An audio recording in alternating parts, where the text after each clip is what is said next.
चलें जनाब, हमने यहाँ से देखा है कि हाइपीरियन को शदीद गुस्सा आया है, नींद उसकी एक किस्म की हराम हुई पड़ी है, उसको सुकून नहीं आ रहा और वो छतों पे, ये वॉल टू वॉल छत पे, नेव टू नेव गुंबदों पे घूमता फिर रहा है। खुशबुएं उसे आ रही हैं, रास्ते उसके रोशन है, और वो फिर एक ऐसी रास्ते से गुजरता है, एक ऐसी गली से गुजरता है, और गली पे गुजरने के बाद वो एक मेन कपोला पर चला जाता है।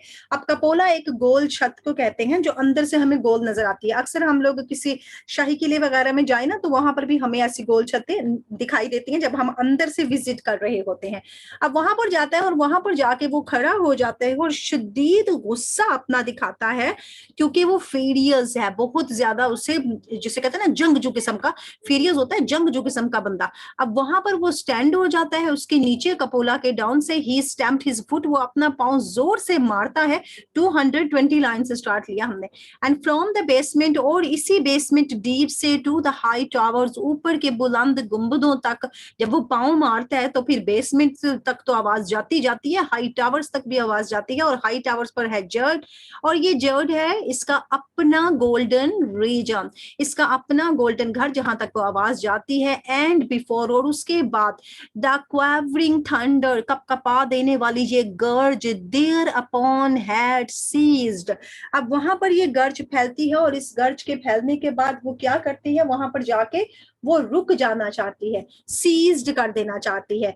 वो यहाँ पर यानी गया है, वहां पर जाकर उसने जोर से पांव मारा है, और जोर से पांव मारने के बाद उसने सब कुछ हिलाकर रख दिया जो जमीन में और आसमानों पे था, और फिर वो वहां पे रुक गया।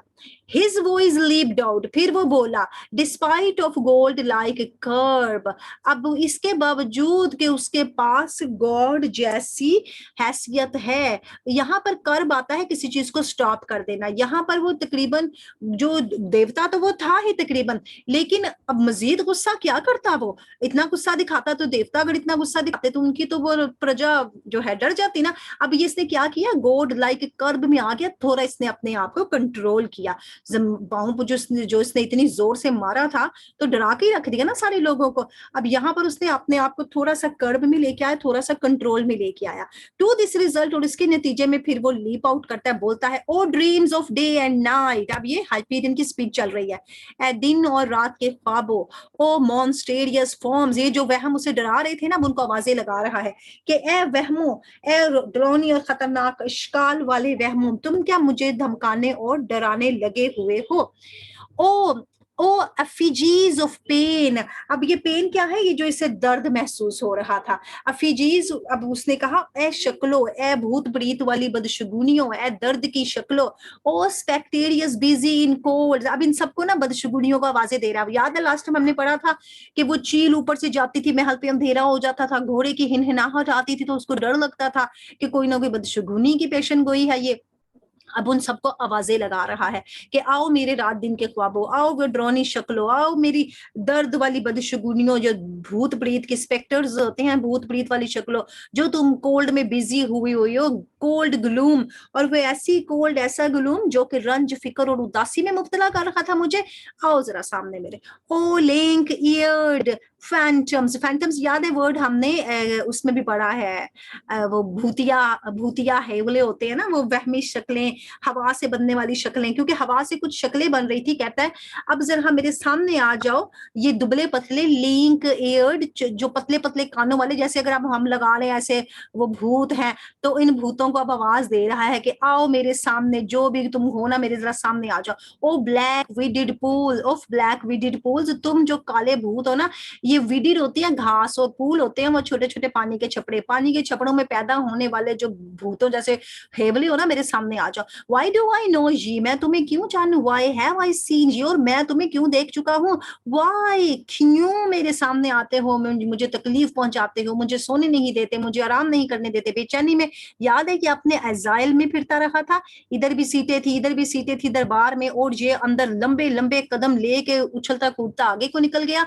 अब उन सबको धमका रहा है कि आओ जरा मेरे सामने। अब मैं गुस्से में आ गया, is my eternal essence just distraught. अब ये जो इसकी एटर्नल एसेंस थी, एसेंस क्या होती है, इसकी खुशबू, जो इसका अब्दी अतर था। याद है हमने ये भी पढ़ा था कि अब्दी अतर जो था वो ऊपर जा रहा था, लेकिन जाते जाते उसमें ब्रास की, पीतल की, तांबे की जहरीली बदबू शामिल शामिल हो गई थी। उसने कहा जो मेरी अवधि जो थी ना, असिंस जो मैं सूंघता रहता था, वो तो परेशान कर दी। जस्ट डिस्ट्रैक्ट, परेशान हो गई। टू सी, मैंने देखा, एंड टू बी होल्ड, और तवज्जा भी दी, दीज हॉरर न्यूज, ये नए खतरे हैं। सैचुरन इज फैलन, सैचुरन का जवाल हो चुका। एम आई टू फॉल, और क्या मुझे भी सवाल होना है? Am I to leave this haven of my rest, क्या तुम चाहते हो मैं अपने ये सारे वो है एनाफोरा टेक्निक, क्या मैं अपने ये रेस्ट की जगह को छोड़ दूं? द कैरिडल ऑफ माई ग्लोरी, ये कैरिडल होता है झूला, मेरी शान का वो झूला जो जिसमें मैं झूलता रहा, मैं इसे छोड़ दूं? दिस सॉफ्ट क्लाइम, मेरा ये अच्छा मौसम, मौसम जहां पे लगा ले, इसकी अच्छी सल्तनत, इसके फरखत बख्श सरजमीन, दिस काम luxuriance of blissful light, luxuriance वो लक्स से निकला ना, लक्स। yes dear, ये एनाफोरा टेक्निक है कि रिटोरिकल? रेटोरिकल टेक्निक, या एम तो आगे ना रेटोरिकल टेक्निक में, लेकिन इसमें यहाँ पे कितने क्वेश्चंस किए हैं? जब ये डिफरेंट क्वेश्चंस कर देते हैं ना, ये देखें, वाई वाला कर दिया, इज वाला कर दिया, टू वाला कर दिया, एम वाला कर दिया, तो ये एनाफोरा में बन जाता है।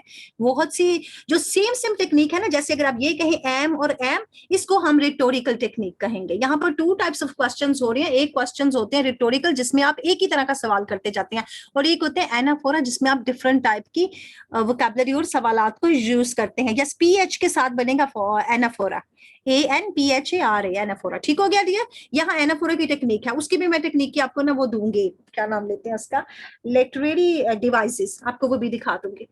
अच्छा जनाब, यहाँ पर ये कह रहा है कि मेरा ये जो काम, मेरा ये पुरसकून आलीशान, मेरी ब्लेसफुल लाइट, क्योंकि सूरज का देवता था ना, दिस क्लिस्ट्रा, दिस क्रिस्टलाइन, क्रिस्टलाइन वही होती है ना शफाफ किस्म के, मेरे ये जो शफाफ किस्म का मेरा ये महल था, पेविलियंस, और पेविलियंस क्या थी, मुझे यहाँ पर फरखत बख्शते थे, लेकिन अब उसमें पेविलियन क्या हो गया है, एक उसमें शगाफ पड़ गया है। पेविलियंस आ जाता है शगाफ के मफहूम में, जो मेरा कहता स्कून वाला एरिया था, वहां पर ऐसे जैसे शगाफ पड़ गए हैं, किसके? खौफ के। एंड प्योर फैंस, और ये जो मेरे बड़े बड़े ये जो फैंस जो यहाँ पे ना, फैंस यहाँ पर आप इसका खालस बंगला लगा सकते हैं, फैंस मेरा बड़ा सा जो बंगला था, of all my lucent empire, और ये जो मेरी सारी की सारी ल्यूसेंट की रोशनी से, लग्जेरियंस रोशनी, शाम, ये हेवन, ग्लोरी, सारा कुछ, ये अपनी लाइट, ये सारी लाइट की बातें क्यों कर रहे? क्योंकि ये सूरज का देवता है ना, सारी बातें लाइट की करेगा कि मेरी यहाँ पर शाम थी, मेरी लाइट थी, और यहाँ पर मेरी ल्यूसेंट जो है ये भी इसकी रोशन है, रोशन सल्तनत। इट इज लेफ्ट, क्या ये छोड़ी गई है, क्या ये छूट जाएगी? डिजर्टेड, खाली, डिजर्टेड वीरान भी होता है, डिजर्टेड परेशान भी होता है, और डिजर्टेड यहाँ पर इस वजह से आ रहा है क्योंकि ये मायूस है, वोइड हाली है। मायूस क्यों है? कि एक को शिकस्त होगी, दूसरे को शिकस्त होने वाली है।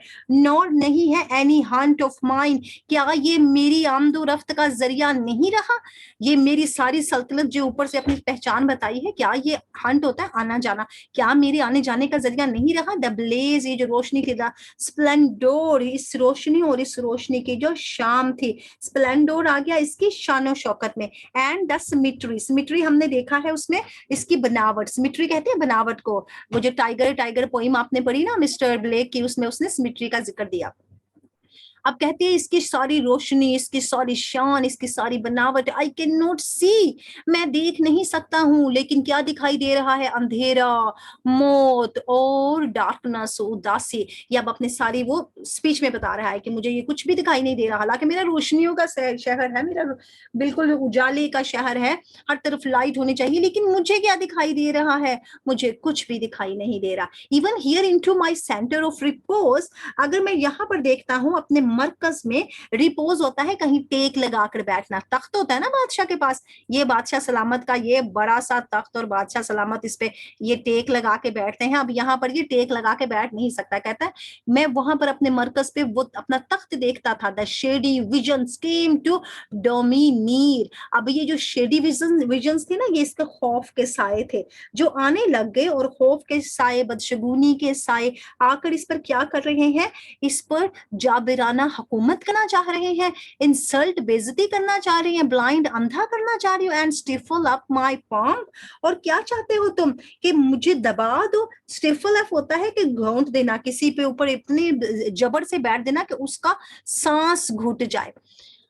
फॉल, जवाल, नो, नहीं। बाय टेलियस, क्या इन टेलियस के जरिए मेरा जवाल होगा? अच्छा, टेलियस याद है मुझे, वो याद आ गई टॉलेंट मैन। टॉलेंट मैन की देवी आपने अगर वो अभी पढ़ी है सेमसिनी की, तो वो देवी ऐसी थी, वो जो अंदर आता था ना उसको वो जमीन में दबोच लेती थी। मोहम्मद, आपने वो सेमसिनी स्टडी किया ना, उसकी स्टोरी एक किस्म का, इसने उस देवी का नाम दिया कि ये खौफ मुझे ऐसे दबोचता है जैसे टॉलेंट मैन को जमीन की देवी ने जकड़ लिया था। एंड हर बाइनरी रोब्स, और उसकी जो बाइनरी रोब्स थी, बाइनरी होता है ढीला ढाला, रोब्स तो वही है ना, चोगा सा, और उसने जो ढीला ढाला सा लिबास पहना हुआ था, वो देवी ने over the fiery frontier of my रिलेम्स।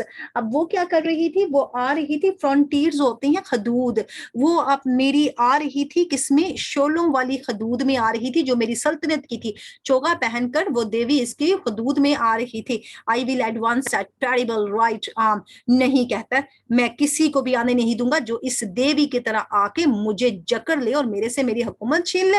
नहीं, मैं अभी अपनी टेरिबल आर्म, राइट आर्म तैयार करता हूँ। यहाँ पर आर्म आप लगाएंगे इसकी फौज से। वो चाहता है कि मैं अभी अपनी फौज बनाता हूँ, मैं अभी अपनी ताकत इकट्ठी करता हूँ। Shall scare that infant thunderer, shall scare खौफजदा कर देगी इन बच्चों को जिन्होंने गर्ज चमक मचा रखी है। बच्चे कौन थे? जो इनके ओलंपियंस थे। राइबल जोव्स, और जोव भी वो था जिसने जाके सैचरन को शिकस्त दी थी। उस बागी जोव को भी कहता मैं मजा चखा दूंगा। एंड बिड ओल्ड सैचरन, और फिर मैं दूंगा हुक्म उस बुढ़े सैचरन को, टेक हिज थ्रोन अगेन, चले जनाब आप अपना तख्त वापस ले लें। हिज बैक, वो बोला, एंड सीज्ड, और फिर रुक गया। जब ये बात कही तो फिर वो भी रुक गया कि हाय हाय पता नहीं मैं ऐसा कर पाऊंगा कि नहीं। सीज्ड हो जाता है। The while heavier throat, threat, क्योंकि उसके पास क्या है, एक बहुत बड़ा एक, वो जिसे कहते हैं ना थ्रेट, क्या होता है किसी को धमकाना, एक धमकी है। हेल्ड स्ट्रगल, कोशिश करता है विद हिज थ्रोट, फिर वो अपने अपने गले को जरा साफ करके कोशिश करता है, बट केम नॉट फोर्थ, लेकिन कुछ कह नहीं पाता क्योंकि खौफजदा है। फॉर एज इन थिएटर्स, और ऐसे ही होता है जैसे कि यहाँ पर ना वो सारा मंजर हमें एक थिएटर का पेश करने वाला है। जब आप थिएटर में कोई अनाउंसमेंट करने लगते हैं तो लोग शोर मचाते हैं। यहाँ पर 4-5 लाइनों में एक थिएटर का मंजर आपके सामने पेश होने वाला है, जिसमें कहता है कि एज, जैसे कि एक थिएटर में ऑफ क्राउडेड मैन, जहां पर बहुत ज्यादा लोग हों और उनकी पसंद की चीज ना आए ना, तो वो कैसे शोर मचाने लग जाते हैं, अरे ये वही वही, और टमाटर शमाटर भी फेंकने लग जाते हैं। हबब, हबब होता है वो शोर जो इंक्रीजेस बढ़ता है, मोर, ज्यादा बढ़ता जाता है। दे कॉल आउट, फिर उनको कहा जाता है, जो कंपेयर माइक पकड़ता है वो कहता है प्लीज खामोशी इख्तियार करें, अभी आपके पसंद का जो है ना शो शुरू होने वाला है। सो एट हाइपीरियंस वर्ड, हाइपीरियंस ने ये सारे के सारे अल्फाज कहे हैं। द फैंटम्स पेल, वो जो भूतिया हेवले थे ना, वो जो वहमी सूरतें थी, वो चुके इसके इर्द गिर्द घूम रही थी, जो इसको सोने नहीं दे रही थी, और ये छतों पे और इधर उधर भागता भी रहा था। उन हेवलों ने आकर क्या किया, बेस्टर्ड, उभारा देमसेल्व्स, अपने आप को। अब यहाँ पर वो जैसे ड्रोनी फिल्म में से कोई पर्दे के पीछे से भूत या दीवार के अंदर से भूत निकल आता है वो भूत बाहर आ गए हैं, ट्वाइस हॉरिबल एंड कोल्ड, लेकिन अब वो तिगने खौफनाक और सर्द महर हैं।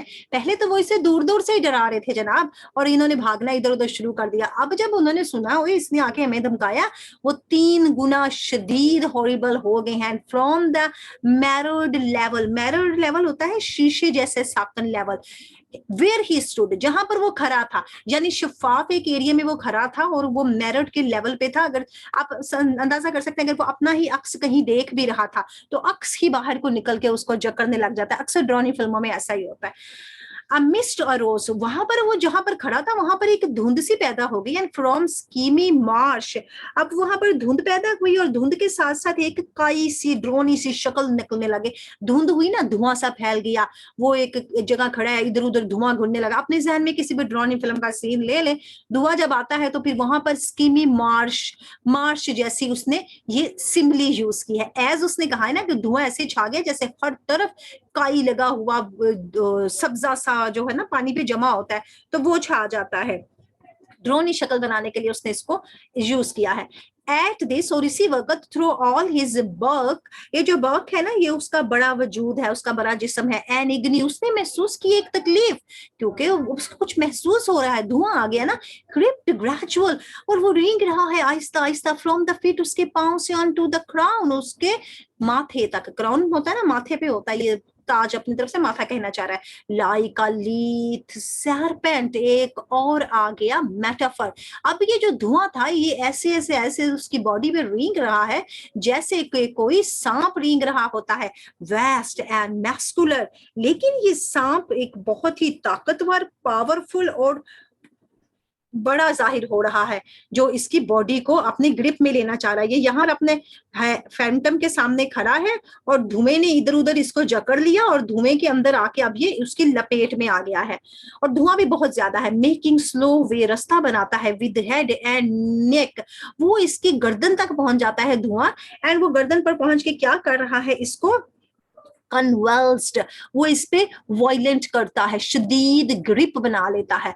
फॉर ओवर, और मजीद, स्ट्रेंथ माइट, स्ट्रेंड माइट, और इसमें मजीद वो क्या कर रहा है, उस पर अपनी ग्रिप मजबूत कर रहा है, यानी उस पर शिकंजा कस रहा है। ये धुआं, हालांकि धुआं क्या होता है, धुएं को तो आप हाथ मारे तो हिल जाता है, लेकिन खौफ का धुआं है ना, वो उसको लग रहा है कि उस पर कोई शिकंजा कस रहा है। रिलीज्ड, छुड़वाता है अपने आप को इन सारे धुओं में से। एंड ही फ्लड, और दौड़ना शुरू कर देता है, भागता है टू द ईस्टर्न गेट्स। किस तरफ भागता है, ईस्टर्न गेट्स की तरफ। अच्छा, जब मैंने ये सीन पहली बार पढ़ा था ना, तो तब मुझे भी ये क्लियर नहीं हुआ था, लेकिन पता है जब आप बार बार बार बार एक चीज को पढ़ते हैं ना, तो तब आपको ये चीजें बहुत जल्दी क्लियर हो जाती हैं। अगर आप फर्स्ट टाइम सुन रहे हैं ना, तो आपको ये इतनी जल्दी क्लियर नहीं होने वाला जब तक आप इसको बजाते खुद दोबारा नहीं सुनते।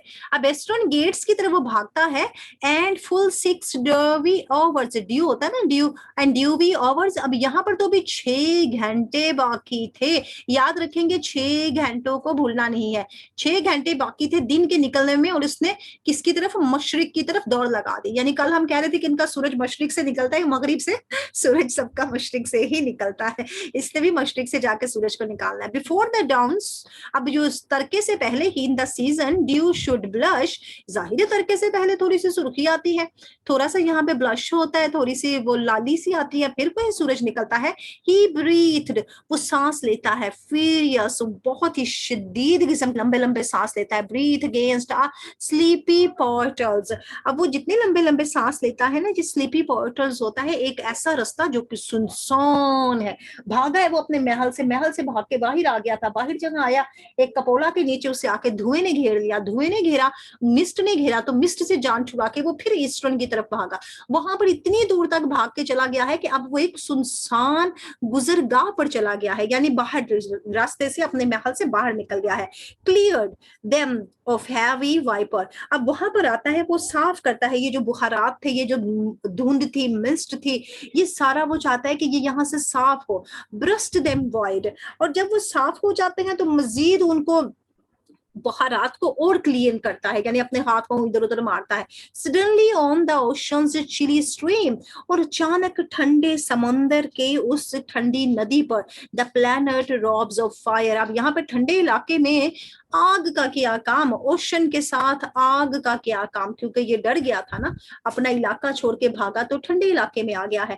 अब यहाँ पे प्लैनेट किसका था, जो आग के मदार का प्लैनेट था। वेयर ऑन ही रोड्स, इसी मदार पे तो उसका सफर था, रोड वो यहीं पर तो रोजाना सवार हुआ करता था, मशरिक से सूरज निकलता था, उसकी ड्यूटी थी कि वो यहाँ पर आए और यहाँ पर वो सवार हो। वेयर ऑन, जिस पर ही रोड, वो सवार रहता था। ईच डे, हर दिन, फ्रॉम ईस्ट टू वेस्ट, उसका तो काम था मशरिक से मगरिब का सफर करना, क्योंकि वो सूरज का देवता है।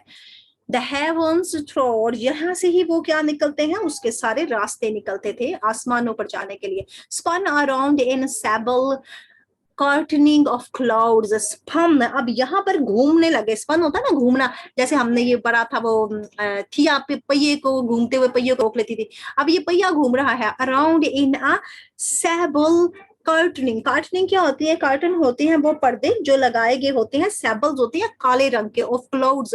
अब ये कितनी जबरदस्त वो बात करके कि यहाँ पर काले रंग के, हालांकि वो कह रहे हैं लाली होनी चाहिए थी, याद है ये पीछे उसने कहा कि सुर्खी माइल एक ब्लश होना चाहिए था, ड्यू शुड ब्लश, इसको ब्लश करना चाहिए था, लेकिन यहाँ पर तो काले बादल छा गए हैं, काले बादलों के पर्दे लग गए हैं और वो पर्दे भी स्पिनिंग कर रहे हैं, घूम रहे हैं। Not therefore veiled quite, और इसके लिए अभी तक उसका ताकुब हो रहा है, और वेल्ड का मतलब होता है नकाब करना, अभी तक वो उसको घेरे में लिए हुए हैं, यानी नकाब करना ये होता है ना छुपाना, अभी तक काले बादल उसको छुपाना चाह रहे हैं। ब्लाइंड फोल्ड एंड हिड, यही बातें कर रहे हैं कि वो काले बादल उसका पीछा अभी तक कर रहे हैं, उसको अंधा कर रहे हैं और चाहते हैं कि उस पे हावी रहे और वो छुपा रहे। बट लेकिन एवर एंड एनोन, लेकिन अचानक, एनोन होता है अचानक, द ग्लेंसिंग स्फीयर्स, अब अचानक क्या हुआ, ये जो उसका स्फीयर्स था, ये जो उसका मदार था, ग्लेंसिंग होती है उसकी पीक, वो अपने मदार की पीक पे पहुंच गया। मदार क्या था याद है, मदार हमारी रोटेशन, जहां पे हमारी ये पूरा मदार था ना उसका, ये जब उसने ऐसा मदार लिया है ना, भागा है ना बाहर को ईस्टर्न की तरफ, तो ये पीक पे ऊपर चला गया, वो अब वो टॉप पे आ गया है। सर्कल एंड आर्क्स, अब यहाँ पर जब वो आया तो यहाँ पर कुछ दायरे भी हैं, और कुछ दायरों के साथ साथ अर्क होती हैं, कुछ मेहनत से काम करने वाली चीजें, अर्क भी दायरों में आ जाता है, यानी दोनों सेमी सर्कल और सर्कल यहाँ पे बन गए हैं। एंड ब्रॉड बेल्टिंग क्लोर, ब्लोर बेल्टिंग क्लोर की तरफ अगर चले जाते हैं तो ये हमें बताता है कि यहाँ पर बड़ी कुशादा किस्म की बेल्ट होती है ना, किसी चीज को बांधने के काम आती है, यहाँ पर वो जकड़ा गया है, यहाँ पर पहुंचा है और पीक पर जाके भी वो एक जकड़ का शिकार है।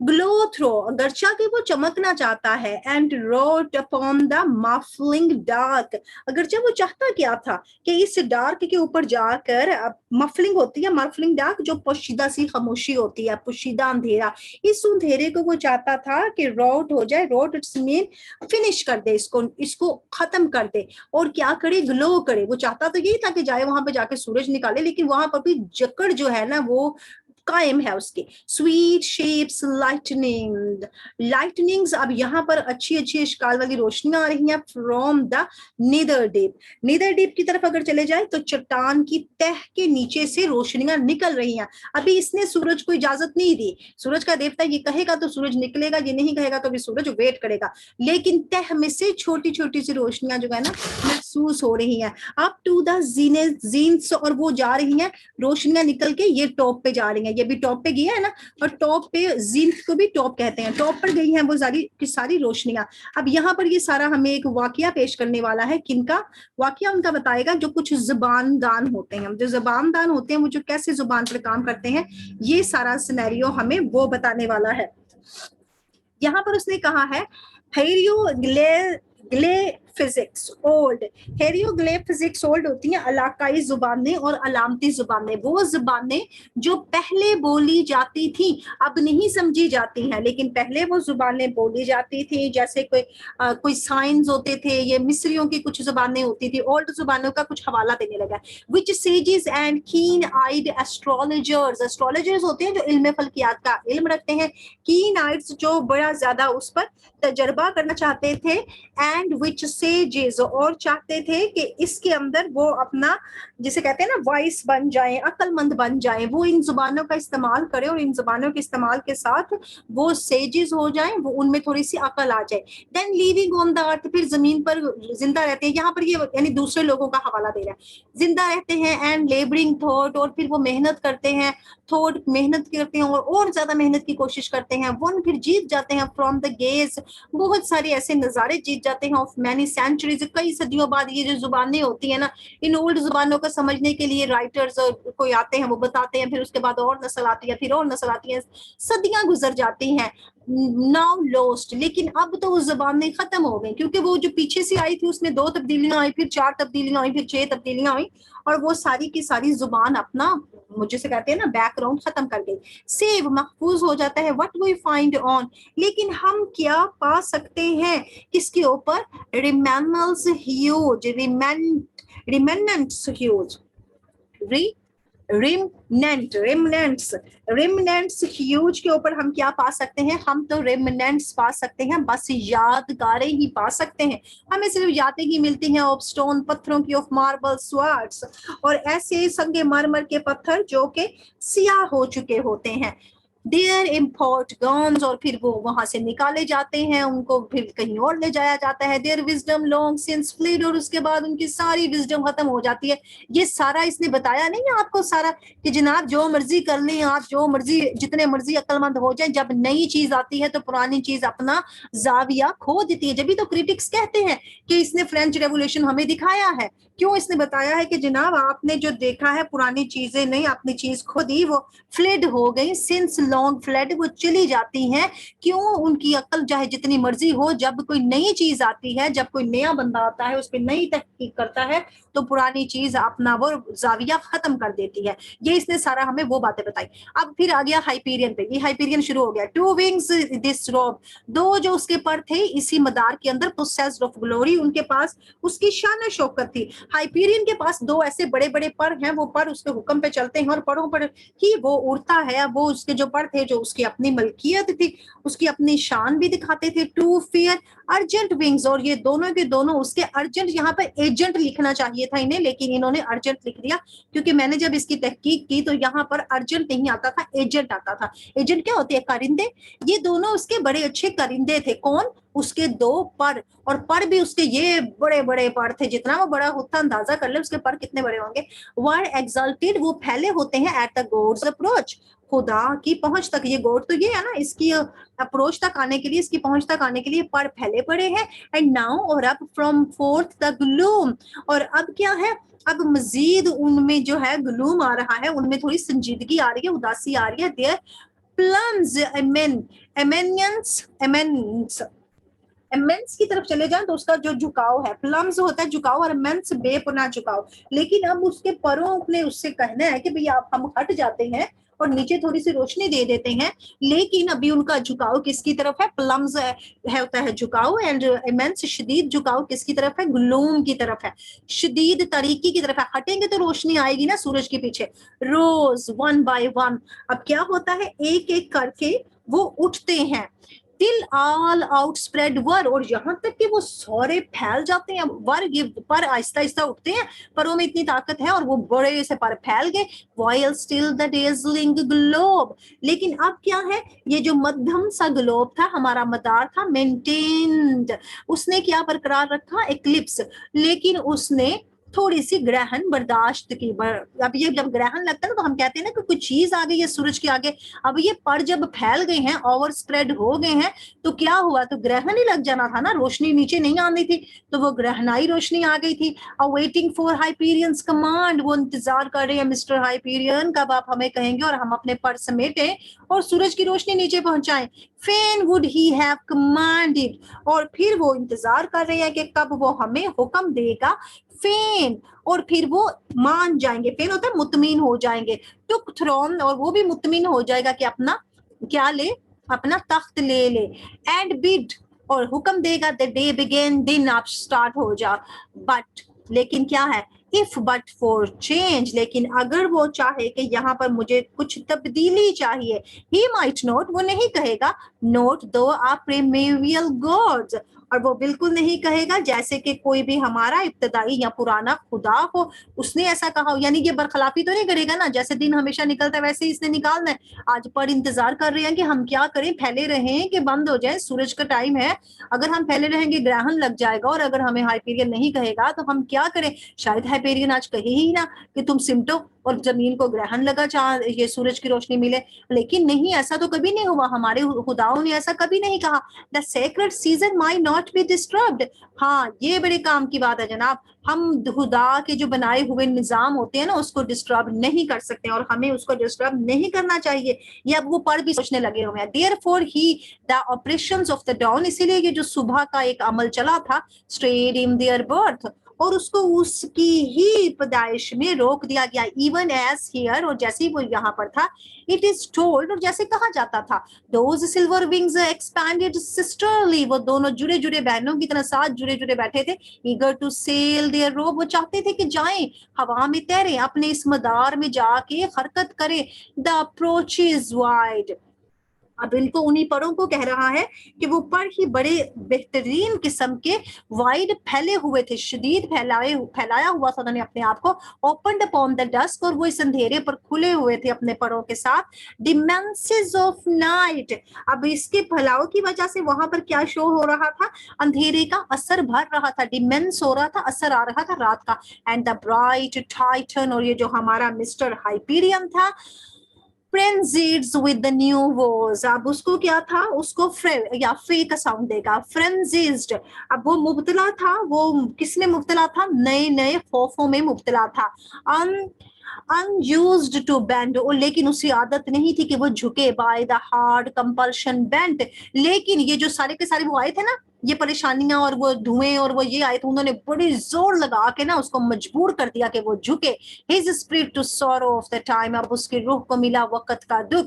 And all along a dismal rack of clouds, और इसके साथ उसको नजर आ गया, क्योंकि अभी उसको उन्होंने जकड़ा हुआ था, और डिस्मल होती है हमारी किस्मत, और ये किस्मत के बादल जो थे ना, ये उस पर छा गए थे upon the boundaries of the day and night, और वो फंसा पड़ा था कि दिन और रात में करे क्या, क्योंकि वो काले बादलों के साथ वो मिस्ट भी उसमें छा रही थी, जिसको वो बार बार भगाता था, बार बार वो उस पर आ जाती थी, और उसने उसे हार्ड बेंट कर दिया, उस धुएं ने, उस काले बादलों ने, उन वहमी शक्लों ने। तो अब वो फंस गया कि मैं क्या करूं।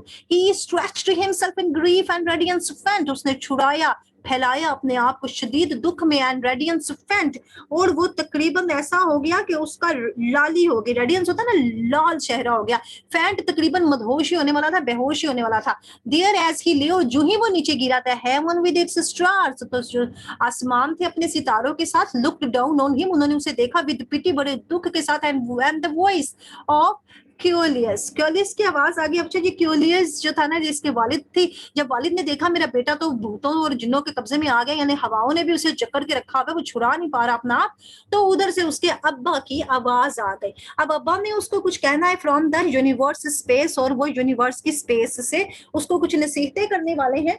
और इसके अब्बा को हम अपने ना नेक्स्ट रिकॉर्डिंग में रिकॉर्ड करते हैं, क्योंकि ये हमारी रिकॉर्डिंग का टाइम ऑलमोस्ट फिनिश होने वाला है, तो 300 के पास पास हम पहुंच चुके हैं। ठीक है, अब इसके हम दूसरे में करते हैं। यस, 307 तक हम इसे स्टॉप करते हैं।